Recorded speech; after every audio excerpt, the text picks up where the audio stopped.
గాంధీ భవన్లో AICC incharge Meenakshi Natarajan సమక్షంలో PCC chief Mahesh Kumar Goud, PCC అబ్జర్వర్లతో సమావేశం జరిగింది. జిల్లాకి 2 పరిశీలకులను కేటాయిస్తూ నిర్ణయం తీసుకున్నారు. మండల అధ్యక్షుడి ఎంపికకు 5 పేర్లు, బ్లాక్ కాంగ్రెస్ కు 3 పేర్లను పీసీసీకి ఇవ్వాల్సి ఉంటుంది. అయితే ఈ సమావేశానికి 70 మంది పరిశీలకులకు ఆహ్వానం అందింది.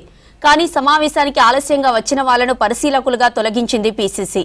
సమావేశానికి ఎమ్మెల్యే వాకిటి శ్రీహరితో పాటు మరో 5 నేతలు హాజరు కాలేదు. దీంతో పరిశీలకుల నుంచి వాళ్లను తొలగించాలని ఆదేశించారు ఏఐసీసీ ఇన్ఛార్జి మీనాక్షి నటరాజన్. పార్టీలో మహిళల ప్రాతినిధ్యం పెరగాల్సిన అవసరం ఉందన్నారు.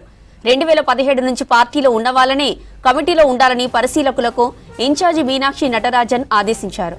70 మంది పరిశీలకులను పీసీసీ నియమించినట్లు తెలిపారు నటరాజన్. ఏఐసీసీ నుంచి మరో 30 మందిని నియమిస్తామన్నారు. పీసీసీ, ఏఐసీసీ అబ్జర్వర్ల నివేదిక ఆధారంగానే డీసీసీల నియామకం ఉంటుందన్నారు.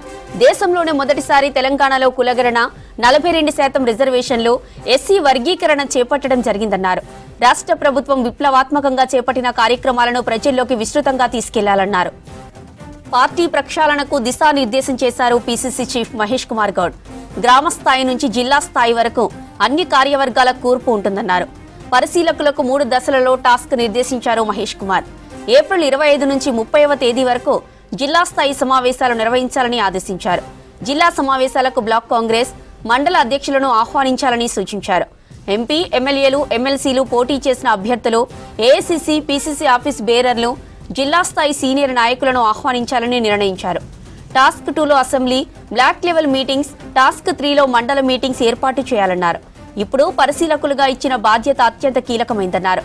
అందరూ బాధ్యతగా చిత్తశుద్ధితో పనిచేయాలన్నారు మహేష్ కుమార్ గౌడ్.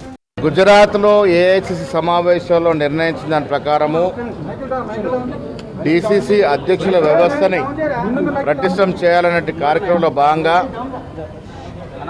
ఇవాళ బూత్ స్థాయి, మండల స్థాయి నుంచి జిల్లా స్థాయి వరకు తెలంగాణ రాష్ట్ర కాంగ్రెస్ పార్టీని పరిపూర్ణంగా మార్పులు చేర్పులతో నిర్మాణం చేయాలని నిర్ణయించడం జరిగింది. దానికి గాను ఒక జిల్లాకి 2 అబ్జర్వర్స్ నియమించడం జరిగింది. వారు ఈ నెల 26 నుండి మే 20 వరకు పరిపూర్ణంగా క్షేత్రస్థాయిలో వెళ్ళి అక్కడ సీనియర్ నాయకులు, శాసనసభ్యులు, పోటీ చేసిన అభ్యర్థులతో పాటు క్షేత్రస్థాయిలో పరిశీలించి మండల అధ్యక్షులు ఎవరైతే బాగుంటుంది, గ్రామస్థాయి అధ్యక్షులు ఎవరైతే బాగుంటుంది, ఆ తర్వాత జిల్లా కాంగ్రెస్ కమిటీ అధ్యక్షులు ఎవరైతే బాగుంటుందనే దాని మీద చర్చించి 5 పేర్లతో జాబితా తీసుకొని పీసీసీకి నివేదిస్తారు. ఆ 5 పేర్ల నుండి గ్రామ కమిటీ అధ్యక్షులు, మండల కాంగ్రెస్ కమిటీ అధ్యక్షులు, జిల్లా కాంగ్రెస్ కమిటీ అధ్యక్షులను ఎంపిక చేయడం జరుగుతుంది. తుదిగా జిల్లా కాంగ్రెస్ కమిటీ అధ్యక్షుల యొక్క ప్యానెల్ని ఢిల్లీకి పంపడం జరుగుతుంది. ఏఐసీసీ ఖర్గే గారి అనుమతి ఇచ్చిన తర్వాత జిల్లా కాంగ్రెస్ కమిటీ అధ్యక్షులు ప్రకటించడం జరుగుతుంది.